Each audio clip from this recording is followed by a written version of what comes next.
Welcome back, everybody, to another episode of the Movie Social. We are your hosts, Ricky and Stefan. Hello there, Bryce.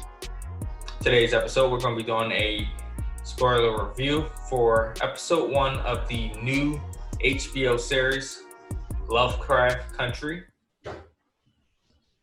And yes, it was a great show so far.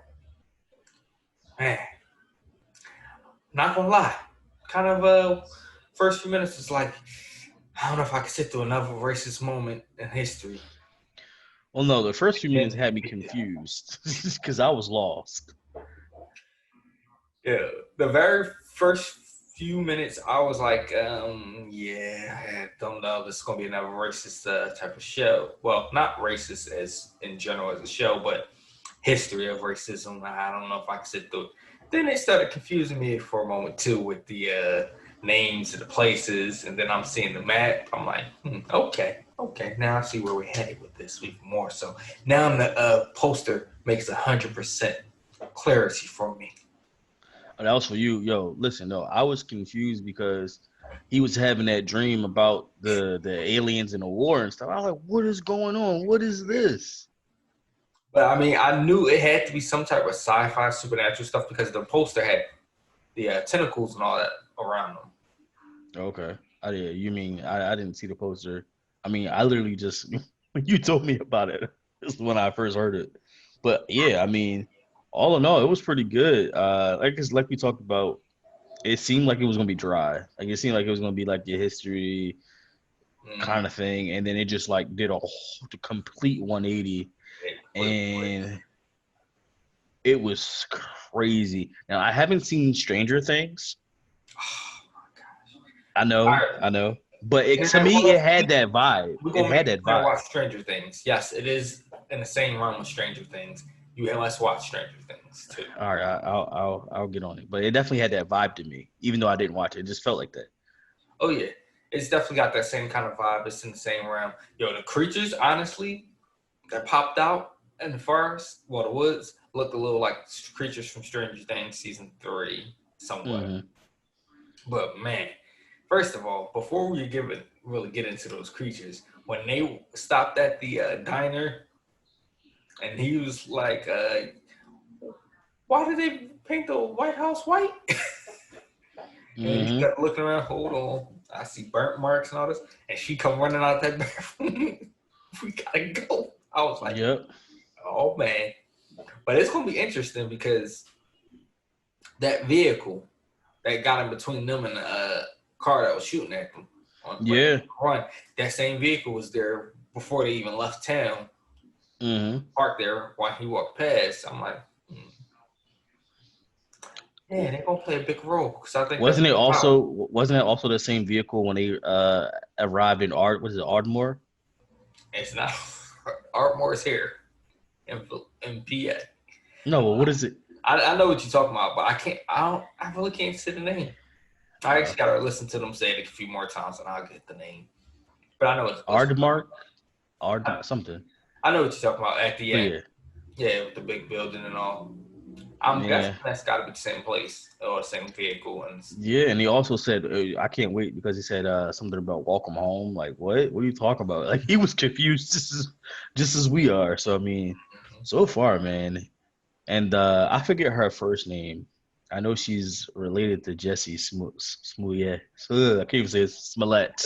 Yeah, that whole family, the bloodline of actors and actresses. Yeah, but she killed it. Like that whole when she was driving, that whole scene was pretty dope as well. Mm-hmm.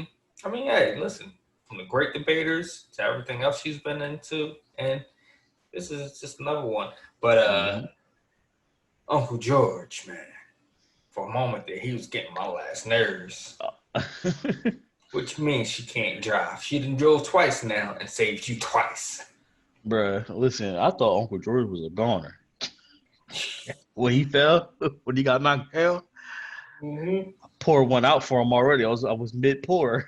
He got lucky there for a second, but man, the way them creatures came out of nowhere, took the arm off the man. All you just see the arm fall down with the flashlight in the hand, and grabbing him by the head. So I'm like, yeah, man, they was eating. Yo, And then the funniest part of this whole entire episode, when he was in there coughing and like changing or whatever, and then the uncle was like, "Hey, look at him, look, hello, hello, Better kill him. oh, you better kill him, you better kill him." You're like, I'll shoot. It ain't never shoot not once. I'm like, really? Yup, you deserve to die for that Took one. his whole like the gore, like granted, the gore was only like short within that short burst, but the Mm-hmm. gore was insane. Like it took, like bit the whole bottom half of his face off. Uh-huh. Like, jeez. And I was like, hey, yo. And it's crazy because they respond like vampires. Red or light. Mm-hmm. You transform if you get bit. But see, And that normally when you get bit by a vampire, it takes you a while to transform. I mean, it depends on what we're watching. Some of them it's instantaneously. Yeah, that Some this it was takes. more so. This was like, I mean, you can't even say it was a vampire bite because not a vampire, a zombie, because zombies that takes a little while. You got to die first. Yeah, I mean, Uh, he didn't have to die for this. Vampires, you normally don't have to die either. yeah, that was But quick. I mean, did you see the big gash on his shoulder? It was almost like his whole shoulder was missing. Yeah, that joint bit his shoulder off pretty much. We can say that his shoulder was gone. Mm-hmm. But man, I tell you, as far as expectations go, after watching this episode, I have high expectations. Yeah, I do too. I'm I putting mean, this like I up said, there with P Volley and Snowpiercer.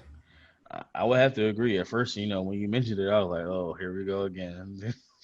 Hey, I mean, I picked good ones. I mean, not all the time, man. I mean, it can't always be winners. But all in all, man, this is so far off of episode one. Oh, and if I'm not mistaken, this is the same guy from Five Bloods, the son. Let me double check. I believe it is. I think it is. Yes, it is. See, boom. So he's playing a role in something else that's pretty good. So I mean, Oh, yeah. listen, out here getting his work done. Got to, man. But this is going to be real interesting. I really want to see where they carry this and how far it goes. And I'm hoping if it's a cliffhanger and then it does get renewed, because I'm not dealing with these cliffhanger shows that don't get renewed. But for these shows to be coming out at this time, it's kind of perfect because no snowfall this year so far because of the pandemic. And a few other shows that normally would be out during the summer that dominate summer TV atmosphere aren't there right now. So, And also, if I'm mistaken, didn't some end? well, you had a show here and there that was done at last year, but most shows that come out during the summer right now that were still scheduled to have come out this year got pushed because of the virus or something else happened. Okay. And so now you have this, Snowpiercer, P Valley, and The Shy. And that's really basically it, if you ask me. It's not that much for TV that's out on Sundays nights during the summer right now. Mm-hmm. So this is a perfect time for this to really gain some major traction. And on top of that, this is basically starting where is about to end. P Valley's about to end, so it's like you can end P Valley and then just jump into this. It's pretty good for scheduling, actually. Mm-hmm. Now I just wish HBO would do like everybody else, release this at midnight instead of waiting until 9 p.m. on the dot. I mean, that's fine with me either way. Yeah, I mean, I'm definitely good with it, and I enjoyed it, man. And I can't wait to see what it's Sunday. It's a Sunday show, right? 9:00 Sunday nights. All right, man. I'm definitely gonna make sure y'all watch this in the dark. Do not be watching this with the lights on. Don't be no punks. Man, me Rick, I watched it at my desk at 3:00 in the afternoon. So I'm just saying you had an excuse for that one, but just in general, this is meant to be in the dark. This is taking me back to the old Goosebumps days and all. Oh wow. Hard. But it's gonna be interesting to see the spin on this with having the time of the show basically from the time period that it's in, along with this supernatural type of vibe. That's going to be the biggest thing because, like, normally, like for example, before we go, normally, like in this day and age, like in the 2000s, like if someone was to say, "Oh, there's vampires," you may be like hesitant. You'd be like, okay, but then you like probably okay, you know what, anything is possible.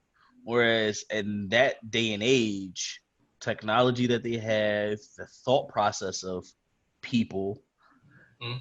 and they just don't believe in anything until it's right then and there. I mean, you just got your shoulder half bitten off, and you still saying there's no such thing as monsters. Mm. Oh, okay. But they're all scared of running Covered in blood, but there's no such thing as monster. though. All right, my guy. Yeah, I really can't wait until the story unfolds. Gotta find out what happened with his dad. Mm-hmm. We don't know for sure yet, but we're gonna find out. Yes, sir. But what did you guys think of episode 1 for Lovecraft Country? Did you enjoy it? Did it remind you of Stranger Things or anything else? Or did you not like it at all? I don't know why you wouldn't, but if you didn't, or if you did, let us know in the comments below. Until next time.